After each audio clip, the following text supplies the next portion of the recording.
আসসালামু আলাইকুম। চার দেয়ালের পাঠশালার পক্ষ থেকে আমি নাসিম তালুকদার তোমাদের সবাইকে স্বাগতম জানাচ্ছি। ত্রিকোণমিতি, সাধারণ গণিত, বোর্ড প্রশ্ন সমাধান সেশনে এসএসসি 26, 27, 28 ব্যাচের উদ্দেশ্যে আমি বলছি, দিনাজপুর বোর্ডে আসা ত্রিকোণমিতিক অধ্যায় থেকে খুবই চমৎকার একটি কোশ্চেন আজ আমরা সমাধান করব। সকলে দেরি না করে মনোযোগ দিয়ে এখানে, আর বেশি কথা না বলে আমি চলে যাচ্ছি আমার ক্লাসে। দেখতেই পাচ্ছ, ক দাগে ওরা বলেছে আমাদের যে 12 tan a = 5 হলে sin a * cos a এর মান নির্ণয় করো। বিষয়টা বুঝো। তার মানে কি, sin এর ভ্যালু লাগবে তোমার, cos এর ভ্যালু লাগবে তোমার। এই দুইটার ভ্যালু যখন তুমি মাল্টিপল করে দিবা, গুণ আছে না মিডিলে, মানে দুজনের ভ্যালু গুণ করে দিলেই মান পাওয়া যাবে, ওই মানটা হচ্ছে আমাদের উত্তর, তাই তো? তাহলে দেখো আমাদের বলছে কি, সমাধানে যদি আমরা বলি, আমাদের প্রশ্নে দেওয়া আছে কি বলো, 12 tan a = কত আছে বলো, 5। এখান থেকে তোমার আসলে ক্যালকুলেশন করে বের করতে হবে। মানে এখান থেকে ক্যালকুলেশন করে এমন একটা জায়গায় চলে যাবো যেখান থেকে sin এবং cos এর ভ্যালু বের করা যাবে। ওকে, তাহলে দেখো আমি এখান থেকে লিখতে পারি তোমার হচ্ছে tan a = 5/12, এতটুকু তো লিখতে পারি, পারি তো? এবার তুমি জানো tan a মানে হচ্ছে লম্ব বাই ভূমি, জানো তো? জানো। যদি জেনে থাকো আমাকে একটা কথা বলো, এবার যদি আমরা ত্রিভুজ সূত্র অনুযায়ী চলে যাই, ত্রিভুজ সূত্র অনুযায়ী দেখো, ত্রিভুজ সূত্র অনুযায়ী তুমি যদি একটা ত্রিভুজ কল্পনা করো, মানে এই tan এর সাপেক্ষে বা tan a কে মাথায় রেখে যদি একটা ত্রিভুজ কল্পনা করো, এটা এই কোণটার নাম দিলা তুমি a কোণ, এটাকে দিলা b, একটা এক সমকোণ, আর এটা দিলা c। হ্যাঁ, এটা দিলা c। এখন এই কোণের সাপেক্ষে আমার bc কি লম্ব বলো তো? এতটুকু কি আমার লম্ব? এতটুকু আমার লম্ব। আবার a কোণের সাপেক্ষে ab কি আমার ভূমি? আমার কথাটা বুঝছো, এবি হচ্ছে আমার ভূমি। আর এসি হচ্ছে কি বলতো? এসি হচ্ছে আমার অতিভুজ। এতটুকু বেসিক নলেজ তো আমাদের সকলের আছে, যদি থেকে থাকে। তাহলে এখানে লম্ব আমি কত ধরছি বলতো? লম্ব ধরছি আমি বিসি। আর ভূমি কত বলতো? ভূমি হচ্ছে আমার এবি। কথা কি বোঝা গেল? যদি বোঝা যে থাকে, দেখো আমার এখানে ভূমি কত? ভূমি হচ্ছে 12। লম্ব কত বলতো? লম্ব হচ্ছে আমার 5। কিন্তু অতিভুজ কি তোমার কাছে দেওয়া আছে? আছে কি বলতো? অতিভুজ কিন্তু দেওয়া নাই, কিন্তু অতিভুজ তুমি বের করে নিতে পারো পিথাগোরাস অ্যাপ্লাই করে। কি করে বলতো? পিথাগোরাস অ্যাপ্লাই করে তুমি অতিভুজ বের করতে পারো না? পিথাগোরাসের মাধ্যমে তুমি কি বলতে পারো বলো? AC² = BC² যোগ AB² এটা তুমি বলতে পারোই। যদি বলতে পেরে থাকো তাহলে AC² = BC² মানে কত? 12²। AB মানে কত? 5, তার মানে কি 5²। এবারে দেখো, এবারে AC তার স্কয়ার = 144 যোগ 25। এবারে AC মানে হচ্ছে √169। এবারে AC মানে হচ্ছে তোমার 13। তাহলে অতিভুজ কত? অতিভুজ হচ্ছে 13। হ্যাঁ, অতিভুজ হচ্ছে 13। আর তোমরা জানোই যে একটা সমবাহু সমকোণী ত্রিভুজে লম্ব ভূমি যদি 5/12 হয়, অতিভুজ হয় 13। এটা মুখস্থ থাকা উচিত। একটা সমকোণী ত্রিভুজে লম্ব ভূমি যদি 3 ও 4 হয়, বা 4 ও 3 হয়, তাহলে অতিভুজ হচ্ছে 5। এগুলো আমরা জানি। একটা সমকোণী ত্রিভুজে লম্ব ভূমি যদি 6 এবং 8 হয়, বা 8 ও 6 হয়, তাহলে অতিভুজ কত? অতিভুজ হচ্ছে 10। এই জিনিসগুলো আমাদের মুখস্থ থাকা উচিত না? তার মানে খুবই কমন যে জিনিসগুলো এসএসসি এর জন্য ইম্পর্টেন্ট, সেগুলো হচ্ছে কি, 3, 4, 5 বাহু বিশিষ্ট একটি সমকোণী ত্রিভুজ, 12, 5, 13 একটি সমকোণী ত্রিভুজ, তারপর হচ্ছে তোমার 6, 8, 10 একটি সমকোণী ত্রিভুজ। তার মানে যদি কোনো সমকোণী ত্রিভুজের ভূমি এবং লম্ব তুমি 6, 8 দেখো, তাহলে অতিভুজ নিঃসন্দেহে 10। যদি কোনো সমকোণী ত্রিভুজের তুমি ভূমি এবং লম্ব 5 ও 12 দেখো, তাহলে অতিভুজ নিঃসন্দেহে 13। যদি কোনো সমকোণী ত্রিভুজের 3 ও 4 দেখো, ভূমি এবং লম্ব, তাহলে অতিভুজ নিঃসন্দেহে 5। তাহলে এটা কিন্তু 12, 5, 13 এর মধ্যে পড়ে। এই যে আমাদের অঙ্কটা, এই যে 5, 12, 13, তাই না? তার মানে এই নিয়মে তুমি করতে পারবা, পারবা তো? তাহলে মুখস্থ করে ফেলতে পারো তুমি, এমসিকিউ জন্য তোমার খুব বেশি কাজে লাগবে। যাই হোক, তাহলে এখানে tan = 5/12 যদি হয়ে থাকে, BC/AB। এবার তুমি বলো সাইনে কত? সাইনে মানে কত বলতো? লম্ব বাই অতিভুজ। তাহলে লম্ব কত? বিসি। আর অতিভুজ কত বলো? অতিভুজ অবশ্যই হচ্ছে তোমার এসি। এসি তো, তাই তো? এবারে এসি মানে কত বলতো? বিসি মানে কত? বিসি। বিসি মানে 5। আর এসি মানে কত? তুমি মাত্রই বের করছো 13। তার মানে সাইনের ভ্যালু কি রেডি? রেডি। এবার তাহলে তুমি কজের ভ্যালু বের করো। কজের মানে কি? ভূমি বাই অতিভুজ। এবি। এবি হচ্ছে ভূমি। আর অতিভুজ মানে কত বলো? অতিভুজ হচ্ছে এসি। এখন এবি মানে তুমি দেওয়াই আছে 12, আর অতিভুজ তুমি বের করেছো 13। তাহলে সাইনের ভ্যালু রেডি, কজের ভ্যালু রেডি। অতএব তোমার ভ্যালু বের করতে হবে কিসে? Sine a into cos a, অবশ্যই। অতএব sin a into cos a = কি হবে বলো? সাইনের ভ্যালু কত? সাইনের ভ্যালু 5/13 ইনটু কজের ভ্যালু কত? 12/13। এবার তুমি উপরে গুণ করো, নিচে গুণ করো। 5 12 60, 13 গুণ 13 মানে কত? 159। এটা হচ্ছে আমাদের ফাইনাল আনসার। আশা করি আমার কথা বোঝা গেল। দেখো তো আমি কি কঠিন কোনো কথা বলেছি? খুবই ইজি কথা কিন্তু আমি বলেছি। তো এটাই ছিল আমাদের কয়ের অ্যান্সার। এবার আমরা চলে যাবো খতে। দেখো খ দাগের ম্যাথটা কি বলছে দেখাও, যে sin a = y² - 1 divide y² + 1, এটা আমাদের বের করতে হবে, দেখাতে হবে, প্রমাণ করতে হবে, তাই তো? আর আমাদের sin a, এখন কিন্তু আর এটা নিয়ে চিন্তা করলে হবে না, এটা কিন্তু কতেই ফেলে এসেছি। এখন তোমার চিন্তা করতে হবে উদ্দীপক নিয়ে। উদ্দীপকে দেখো দুইটা লাইন দেওয়া আছে, বা দুইটা সমীকরণ দেওয়া আছে। এটা হচ্ছে m = tan θ * sec θ, আর এটা sec a + tan a = y। যেহেতু তোমার খদাকে বলছে সাইন এর ভ্যালু বের করতে, তাহলে অবশ্যই তোমার এই প্রথমটা দিয়ে কাজ করতে হবে, অবশ্যই এটা নিয়ে কাজ করতে হবে। তাহলে এটা নিয়ে তোমার প্রমাণটা করতে হবে। তাহলে যদি আমি খদা শুরু করি, খেয়াল করো খদাকে আমার দেওয়া আছে কি, দেওয়া আছে sec a plus tan a is equal to y, তাই তো? এবার এখানে তুমি যে কাজটা করবা সেটা হচ্ছে কি, এখান থেকে দুইটা নিয়মে অঙ্কটা করা যাবে, দুইটা নিয়মে। আমি দুইটা নিয়মই তোমাদের শিখাই দিব, তার আগে আমি প্রথমটা সহজটা তোমাদের দেখিয়ে দিচ্ছি। দেখো তুমি সবার প্রথমে কি করবা, sec a কে কি লেখা যায় 1 বাই cos a, আর tan a কে কি লেখা যায় বলো, sin a বাই cos a is equal to কি ওয়াই। ওকে, এবার এখানে লসাগু করো তো, cos a is equal to কি হবে 1 plus sin a is equal to y. বোঝা গেল আমার কথা? বোঝা গেল। এবার 1 প্লাস sin a থাকলো, বিষয়টা বুঝছো? এবার তুমি আবার যদি cos a রেখে দাও, তাহলে তোমার কি আসলে ফাইনালি আলটিমেটলি কোনো উপায় কি বের হচ্ছে? হচ্ছে না। তোমার আসলে লাগবে দেখো sin এর ভ্যালু। তার মানে তুমি এতটুকু বুঝতে পারছো যে তোমার এখান থেকে সব অনুপাত যদি তুমি সাইনে কনভার্ট করতে পারো, বা সব অনুপাতকে যদি তুমি সাইনে নিয়ে যেতে পারো, তাহলে সাইনের ভ্যালু আসবে। বাট সাইনের সাথে তো cos a যোগ করা যায় না, যোগ করা যায় সাইনের সাথে cos a তুমি যোগ করতে, তুমি একটা সাইনের সাথে আরেকটা সাইনে যোগ করে তুমি বলতে পারো 2 সাইনে, তোমার লাগবে সাইনের ভ্যালু। তার মানে তোমার সকল অনুপাতকে সাইনে নিয়ে যেতে হবে।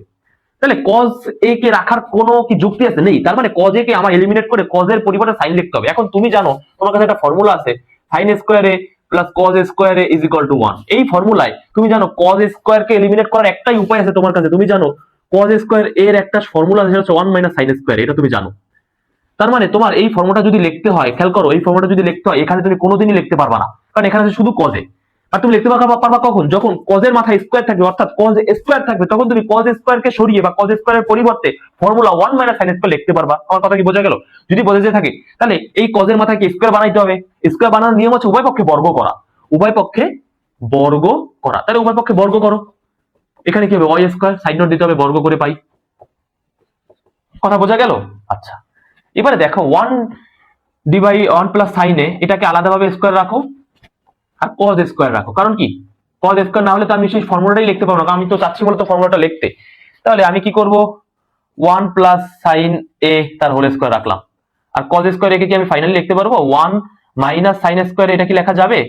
যাবে, y স্কয়ার। এবারে দেখো 1 প্লাস sin a থাকলো, আর নিচে দেখো এটাকে যদি a কল্পনা করো, এটাকে যদি b কল্পনা, তাহলে কি a square minus b square ফর্মুলাটাকে পড়ে, এটা যদি পড়ে থাকে তাহলে a square minus b square formula কি বলো, a plus b into a minus b। আমার কথাটা যদি না বুঝে থাকো, দেখো আমি একটু বুঝাই দেই। তোমার এখানে নিচে কি আছে বলো, 1 মাইনাস sin স্কয়ারে আছে, 1 মাইনাস sin স্কয়ারে আছে। এখন আমি 1 কে তো 1 স্কয়ার লিখতে পারি, আর sin স্কয়ার a কে আমি sin a তার হোল স্কয়ার লিখতে পারি।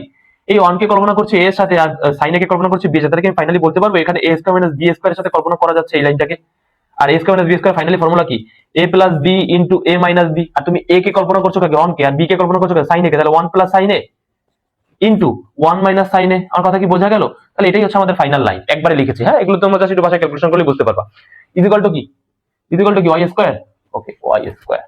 এবারে দেখো উপরে কি 1 প্লাস sin a তার স্কয়ার আছে, আর নিচে একটা 1 প্লাস sin a আছে, আর 1 মাইনাস sin a। তাহলে উপর থেকে 1 প্লাস sin a একটা তুমি কেটে দিতে পারো না, মানে কি উপরে আছে x স্কয়ার, নিচে আছে একটা x, তাহলে একটা x থেকে উপরে একটা x কেটে দিলে কি উপরে একটা x থাকে না, বিষয়টা হচ্ছে আমাদের 1 প্লাস sin a, নিচে আছে একটা, আর উপরে আছে 1 প্লাস sin a দুইটা, তাহলে একটা একটা কেটে দিলে উপরে কি থাকছে বলো, উপরে থাকছে 1 প্লাস sin a একটাই থাকছে, আর নিচে কি থাকছে বলো 1 মাইনাস sin a থাকছে, ইজ ইকুয়াল টু কি y স্কয়ার।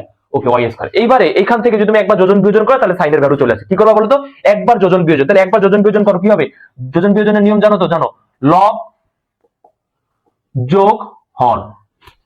কি করবা বলো তো, লব যোগ হর ডিভাইড লব বিয়োগ হর 1 মাইনাস sin a। দেখো সবসময় কিন্তু তোমার লব যোগ হর, লব বিয়োগ হর করতে হবে। এখানে দেখো এটা কিন্তু 1 প্লাস sin a লব, আর 1 মাইনাস sin a হর। এখানে 1 প্লাস sin a লব মাইনাস 1 মাইনাস sin a হচ্ছে লব, লব যোগ হর ডিভাইড লব মাইনাস হর। বোঝা গেল আমার কথা? তাহলে ফাইনালি এক পাশে কিন্তু যোজন বিয়োজন করা যায় না, দুই পাশে করতে y স্কয়ার প্লাস 1 মানে লব, আর নিচে কত আছে মনে মনে 1, তাহলে কি লব যোগ হর y স্কয়ার যোগ 1 মানে কি লব যোগ হর, আর কি করবা লব বিয়োগ হর। বোঝা গেল আমার কথা? আচ্ছা, যদি বোঝা যায় থাকে, এবার দেখো 1 যোগ sin a যোগ 1 minus sin a, sin a sin a কেটে যায়, ফাইনালি উপরে থাকবে 2। আর এখানে যদি তুমি 1 প্লাস sin a আর মাইনাসে যদি ব্র্যাকেটে ঢুকে তাহলে কি হবে মাইনাস 1 প্লাস sin a। এটা বুঝছো এখানে কি হবে বলো তো, এখানে পরবর্তী লাইনটা হবে কি, এই মাইনাসের কারণে মাইনাসটা ভিতরে ঢুকাই দিলে হবে মাইনাস 1 প্লাস sin a হবে। আমার কথাটা বুঝছো, মাইনাস 1 প্লাস sin a হবে। যদি হয়ে থাকে আর এই পাশে কি আছে plus 1 minus sin a plus sin a আছে, প্লাস 1 1 প্লাস sin a আছে এই পাশে, তাহলে দেখো মাইনাস 1 প্লাস 1 কেটে যায়, তাহলে ফাইনালি নিচে থাকছে 2 sin a, 2 sin a থাকছে। আর এই পাশে কি আছে বলো, y square plus 1 divide y square minus one. এবার উপরের টু নিচের টু কাটা যায়, ফাইনালি উপরে থাকে কত 1 আর নিচে থাকে কত বলো, নিচে থাকে sine a is equal to কি হচ্ছে বলো, y square plus 1 divide y square minus 1 হচ্ছে। তাহলে 1 plus sine a 1 plus sine 1 divide sine is equal to y square plus 1 divide y square minus 1। তাহলে ফাইনালি এখানে যদি আমি আমার ফাইনাল অ্যান্সারটা লিখি, তাহলে যদি আমি ব্যস্তকরণ করে উল্টে দেই, এই লাইনটা যদি ব্যস্তকরণ করে উল্টে দেই, ব্যস্তকরণ মানে কি উল্টে দেওয়া, তাহলে উল্টে দিলে উপরে চলে যাবে সাইন, নিচে চলে আসবে 1, তাহলে উপরে পেয়ে যাবো আমি সাইন, নিচে পেয়ে যাবো 1 গেল।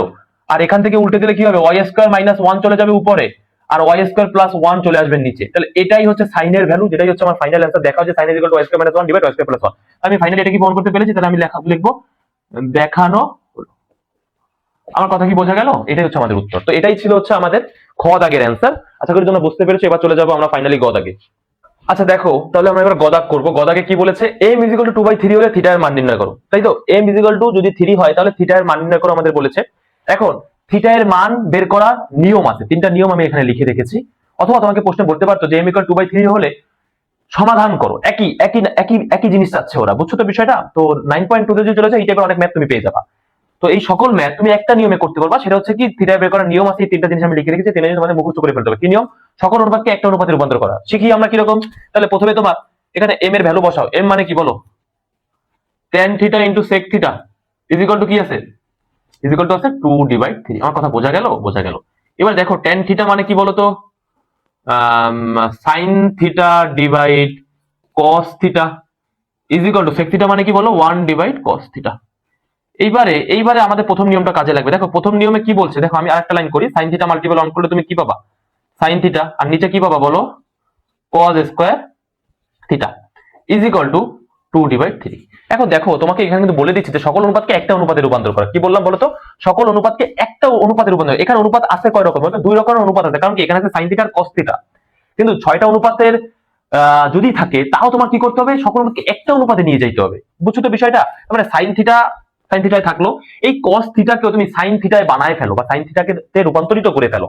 তাহলে sin থিটাকে তুমি রেখে দাও, sin থিটাকে তুমি রেখে দাও, আর cos স্কয়ার থিটা মানে তুমি বলতে পারো 1 minus sin square theta is equal two 2/3। এর মানে কি বলতো, আমি কি করলাম, সকল অনুপাত, দুটো অনুপাত ছিল, এই দুটো অনুপাতের মধ্যে একটা ছিল sin, একটা ছিল cos। আমি sin কে sin এর জায়গায় রেখেছি আর cos কে চেঞ্জ করে sin এ নিয়ে গিয়েছি। তার মানে কি সকল অনুপাতকে আমি একটা অনুপাতে রূপান্তরিত করলাম। তার মানে 1 নম্বর নিয়মকে আমি পরিপূর্ণ করলাম। ওকে, এইবার sin থিটা থাকলো, sin থিটার সাথে আমি এবার আর গুণন করব। ঠিক আছে, এখানে আর গুণন করলে sin থিটা পাবে কি 3, তাহলে কি 3 sin theta is equal two 1 minus sin square theta পাবে কত 2। তাহলে এখানে যদি তুমি 2 মাল্টিপ্লাই করো তাহলে কি পাবা, 2 মাইনাস 2 sin স্কয়ার থিটা পাবা কি পাবা। এবার এই 2 sin স্কয়ার থিটাকে তুমি এই পাশে নিয়ে আসো। কি করবা বলো তো, 2 sin স্কয়ার থিটাকে তুমি এই পাশে নিয়ে আসো, তাহলে 3 sin থিটা তো আছেই। মানে বিষয়টা হচ্ছে কি আমরা এখন সকল পদকে বাম পক্ষে আনছি। দেখো তো কি বলছি, সকল পদকে বাম পক্ষে আনবো। বাম পক্ষে কয়টা পদ আছে, একটা পদ 3 sin থিটা, আর ডান পক্ষে কয়টা পদ আছে, দুইটা পদ 2 মাইনাস 2 sin স্কয়ার থিটা। কিন্তু আমি বলছি কি সকল পদকে বাম পক্ষে আনা, তাহলে 3 sin থিটা থাকলো আর 2 মাইনাস sin স্কয়ার থিটাকে এদিকে নিয়ে, তাহলে কি minus 2 plus sin square theta is equal to কি হবে 0 হবে। সকল পদকে আমি বাম পাশে নিয়ে আসলাম, তাহলে 2 নম্বর নিয়মকে তুমি পরিপূর্ণ করলা। ওকে, এইবার এখানে দেখো আমি যদি তোমার 2 minus 2 plus 2 sin square theta, এবার এই 2 sin স্কয়ার থিটাকে আমি একটু সাজিয়ে যদি লিখি, আমি কি এরকম লিখতে পারবো যে 2 sin square theta plus 3 sin theta minus 2 is equal two 0। আমার কথাটা বুঝো? এবার এই যে অবস্থা আমরা আসলাম, এই অবস্থা থেকে এখন আমাদের কাজ হচ্ছে বীজগাণিতিক উপায় সমাধান করা। বীজগাণিতিক উপায় কি, দেখো এখানে মিডল টার্ম করা যায়, এখানে মিডল টার্ম ব্রেকিং করা যায়। তো ফাইনালি আমরা কি করবো, এখানে মিডল টার্ম ব্রেকিংই করবো। হ্যাঁ, এখানে মিডল টার্ম ব্রেকিং করলে আমাদের উত্তরটা আসবে। তারপর মিডল টার্ম ব্রেকিং তো আমরা বীজগাণিতিক অধ্যায় শিখি, বীজগাণিতিক অধ্যায়ের একটা বিষয়বস্তু মিডল টার্ম ব্রেকিং। এজন্য আমি এখানে লিখেছি বীজগাণিতিক উপায়ের সমাধান। তাহলে দেখো এবার এখানে যদি বীজগাণিতিক উপায় তুমি সমাধান করো, এখানে 2 sin স্কয়ার থিটা থাকবে। এই যে 2 আর 2 কে মাল্টিপল করলে হয় 4, আর 4 কে ভাঙালে 4 দিয়ে ভাঙালে পাবা 1। তাহলে 4 আর 1 ভাঙিয়ে 3 লেখা যায় না, লেখা যায়। তাহলে তুমি বলতে পারবা 4 sin theta minus sin theta is minus 2 is equal two 0। মানে আমি মিডিল পদকে ভাঙিয়ে আমি এই দুইটা পদে রূপান্তরিত করলাম। আর মিডিল টার্মের নিয়ম কি, তুমি মিডিল পদকে বা মিডিল টার্মকে ভাঙিয়ে এমন দুইটা পদে লিখবা বা এমন দুইটা টার্মে লিখবা যে দুইটা টার্মকে গুণ করলে পার্শ্বীয় দুই পদের গুণফলের সময়, পার্শ্বীয় দুই পদ কি, দেখো এই পাশের পদ কি 2 sin স্কয়ার থিটা, আর এই পাশে কত আছে মাইনাস 2। তার মানে যদি তুমি 2 sin স্কয়ার থিটা আর মাইনাস 2 গুণ করো, তাহলে তুমি কত পাবা বলো, মাইনাস 4 sin স্কয়ার থিটা পাবা। তার মানে পার্শ্বীয় দুই পদের গুণফল কত, minus 4 sin square theta. Okay, আর মিডিল দুই পদ কত বলো, 4 sin theta minus sin theta, আর 4 sin theta minus sin theta যদি তুমি মাল্টিপ্লাই করো তুমি পাবা মাইনাস 4 sin স্কয়ার থিটা। আর মিডিল দুই পদের মাল্টিপল যা হবে পার্শ্বীয় দুই পদের গুণফল তাই হইতে হবে। আর যদি হয় তাহলে তোমার মিডিল টার্ম হইতেছে বা তুমি সঠিক রাস্তায় আগাইতেছো। বুঝছো তোমার কথা? তাহলে তোমার মিডিল টার্ম যদি সঠিকভাবে তুমি লিখে থাকো, তাহলে এবার এখানে কমপ্লিট করো। এখানে দেখো 2 আছে আছে, আর এই পদে দেখো 4 আছে, 4 এর মধ্যে 2 আছে কয়টা? দুইটা, 2 মাল্টিপল 2, 2 গুণ 2, মানে 4 এর মধ্যে 2 কেমন আকারে আছে? দুইটা 2 গুণ আকারে আছে, তার মানে এখানেও 2 আছে, এখানেও 2 আছে, তার মানে এই দুই পদ থেকে তুমি 2 কমন নিতে পারো, ইজিলি পারো। sin স্কয়ার থিটা আছে এখানে, এখানে sin থিটা, তার মানে এই দুই পদের মধ্যে একটা sin থিটা কমন আছে, তার মানে 2 sin থিটা এই দুই পদ থেকে কমন নেওয়া যায়। তাহলে এখান থেকে থাকছে কি বলো? শুধু sin থিটা, আর এখান থেকে থাকছে কি বলো? +2, আর এখান থেকে -1 কমন নিলে পেয়ে যাবে তুমি sin theta +2।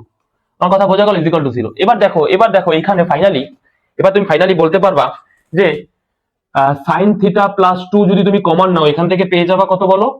2 sin theta -1 equal to 0। এই কথাটা কি বোঝা গেল? যদি বোঝা যায় থাকে আমি উপর থেকে একটু মুছে দিব, উপর থেকে একটু মুছে দিচ্ছি।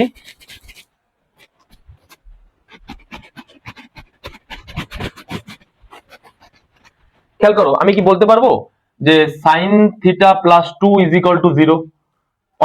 অতএব লিখে তুমি একটা পদ ইকুয়াল লিখবা 0, আর একটা পদ ইকুয়াল লিখবা 0। যদি sin থিটা ইকুয়াল টু 0 হয়, তাহলে আমি কি বলতে পারবো যে sin থিটা ইকুয়াল টু -2? এটা তো অবশ্যই অসম্ভব। এটা কি সম্ভব? ত্রিকোণমিতিক অনুপাতে কি sin থিটার ভ্যালু একের অধিক হওয়া সম্ভব? সম্ভব না। দ্যাট মিন্স এটা অসম্ভব, এটা ভুল, এটা অবাস্তব। তার মানে এটা নিয়ে আমাদের কোনো কথা বলার কিচ্ছু নেই। অথবা আমাদের কথা বলতে হবে পরবর্তী ব্র্যাকেট নিয়ে, 2 sin থিটা -1 ইকুয়াল টু 0 হবে। তাহলে 2 sin থিটা ইকুয়াল টু শুধু 1, -1 কে ওপাশে পাঠালাম। ওকে, এবারে sin থিটা ইকুয়াল টু 1/2, 2 এই পাশে গুণ ছিল, ওপাশে যে ভাগ করে দিলাম। ওকে, এবারে sin theta equal to sin 30 degree value half, এটা কি হবে? অতএব থিটা ইকুয়াল টু 30 ডিগ্রি। দেখো তো থিটার ভ্যালু কি আমরা 30 ডিগ্রি বের করতে পেরেছি? এবার আমরা বলে দিয়েছে আমাদের যখন থিটা সূক্ষ্মকোণ, তার মানে আনসার হবে 90 ডিগ্রি কম। যেহেতু থিটা সূক্ষ্মকোণের সংজ্ঞা কি? থিটার ভ্যালু 1 থেকে 89 পর্যন্ত, মানে 1 থেকে 89 পর্যন্ত যে ভ্যালুটা, এটাই হচ্ছে আমাদের সূক্ষ্মকোণ। আর যখন 90 ডিগ্রি শুরু হয়ে যায় তখন হয়ে যায় সমকোণ। আর 90 ডিগ্রি যখন প্লাস করা শুরু করে তখন হয় কি? 91, 92, 93, 94। তার মানে 91 থেকে শুরু করে 180 1 ডিগ্রি আগ পর্যন্ত, দ্যাট মিন্স 179 পর্যন্ত হচ্ছে আমাদের স্থূলকোণ। বোঝা গেল? আর 180 হচ্ছে আমাদের কি? এক সরলকোণ, তাই তো? তার মানে এটা হচ্ছে সূক্ষ্মকোণ। তার মানে আমি প্রমাণ করতে পারলাম থিটা হচ্ছে একটি সূক্ষ্মকোণ এবং আমার থিটার ভ্যালু বের হয়েছে সূক্ষ্মকোণ। তো এটাই হচ্ছে আমাদের ফাইনাল আনসার। বোঝা গেল আমার কথা?